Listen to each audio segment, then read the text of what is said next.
Alright, so who doesn't love a good potato salad? And this Korean one is seriously the best I've ever had. I've got a couple russets that I'm not completely peeling since I do like a bit of skin in my salad, just not tons. Size-wise, it doesn't matter in the slightest how big or small you chop them, just be consistent. Set a large pot of water to boil over high heat and season the water with some kosher salt. Toss in the potatoes and cook until they basically disintegrate when poked with a chopstick. Now you're probably already thinking that's way too overcooked, but you'll see why later. Strain the potatoes, then add to a mixing bowl and set aside to completely cool. I'm using a Japanese mandolin for this next part since I want nice thin slices, but a knife works just fine too. Because regardless of the type of potato salad you're making, pickles are a must. Generously season the cucumber slices with kosher salt and toss to combine. Another must ingredient for potato salad are eggs. So in a small pot of boiling water, carefully lower a couple of eggs and set a timer for 8 minutes. This way you'll get a medium boiled egg that still has some creaminess to the yolk. Once the 8 minutes are up, shock the eggs in cold water and set aside. We'll be adding some carrot to the salad as well. Now I used my mandolin again for this, but for whatever reason the carrot was fighting with me, so just be careful. You want to dice the carrots fairly small so they'll add a nice bit of crunch. Like the cucumber, season the carrots with kosher salt and mix to combine. This will help to draw out the water and make them extra crunchy and pickle-y. The last vegetable we'll need to prep is some thinly sliced green onion. Now you'll find basic Korean potato salads using ham in them, but I'm anything but basic. So I'm going with really smoky bacon that I'm gonna slice and dice into nice big pieces. Set a pan over medium-high heat and toss in the bacon. Now, normally I like my bacon with just a bit of crisp to it, but this salad is all about that crunchy texture, so you want to go pretty crispy here. Add the extra crispy bacon to a bowl lined with some paper towel to soak up all that extra fat. Now that the pickles have had some time to release their excess water, rinse them thoroughly in cold water to remove their excess salt.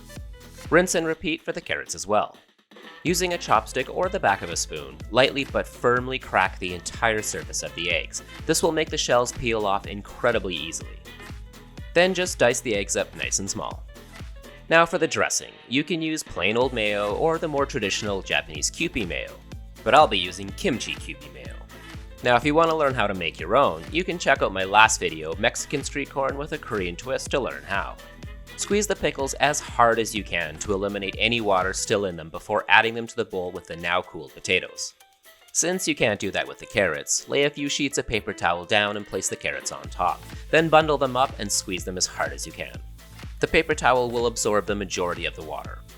Then add them to the bowl along with the sliced green onion, chopped egg, bacon, and mayo. I foolishly tried to use a tablespoon to mix this, but switched to a serving spoon instead. Then I realized how futile it was trying to mix in this bowl and switched to a larger one. So the reason you want to overcook the potatoes is because the secret to Korean potato salad is that it's basically mashed potatoes, with crunchy stuff in it. Finally, to give it a bit of a kick, I'm adding some gochugaru, Korean hot pepper flakes. You can adjust the amount based on how hot you like it. Then season with kosher salt and freshly cracked black pepper until your reaction is something like this. Now at this point it might be tempting to bust out that fancy bowl, but you want to wait at least an hour before eating this. I know. But trust me, the flavor will intensify about 1,000,000 times if you do. Then you can bust out your fanciest bowl, spoon a heapful in the middle, top with a bit more gochugaru and some thinly sliced green onions. And that's it! Korean potato salad. The best f***ing potato salad you've ever eaten. While it's not too dissimilar to Western-style potato salads, it's the combination of smooth, creamy potatoes, crunchy pickles, and crispy pork that makes this so incredible and a perfect side for your next barbecue. If you like my channel and are interested in supporting it, you can check out my Ko-fi page. I'll leave a link in the description, and don't forget to like and subscribe, it really helps the channel. Thanks for watching, and stay awesome.